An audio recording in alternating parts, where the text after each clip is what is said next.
প্রতিদিনই ঘুম থেকে উঠতে আমার অনেক বেশি লেট হয়ে যায়। রাতে উপন্যাসের বই পড়ে আরামের ঘুম দিতে দিতে সকালবেলা প্রতিদিনই আমার উঠতে অনেকটা লেট হয়ে যায়, আর আমি একটু লেট করেই ঘুম থেকে উঠি। ঘুম থেকে উঠে দেখি আপু সব নাস্তা একদম রেডি করে ফেলেছেন। আজকের সকালটাও তার ব্যতিক্রম নয়। এখন বাজে সকাল 9টার মতো, আর এখন আমি ঘুম থেকে উঠেছি। ঘুম থেকে উঠে দেখি আপু আমার পছন্দের নাস্তাগুলোই রেডি করেছেন। আর আমি ঘুমিয়ে থাকলে আপু একদমই আমাকে ডিস্টার্ব করেন না বা ঘুম থেকে জাগিয়ে তোলেন না। কারণ আপু বলে ঘুম থেকে জাগিয়ে তুলতে নাকি আপুর খুবই মায়া লাগে, এই জন্য আপু একদমই আমার ঘুমটা ভাঙাতে চান না।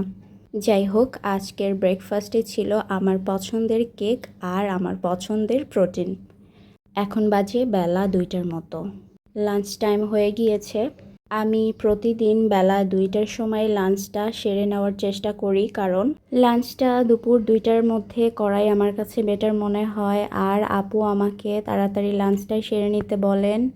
আজকের লাঞ্চে ছিল পটল ভাজি, ছিল বাইম মাছ ভুনা, আর আপুকে বলেছিলাম আমাকে একটু ঢ্যাঁড়স ভর্তা করে দাও, আর ঢ্যাঁড়স ভর্তা করে দিয়েছিলেন।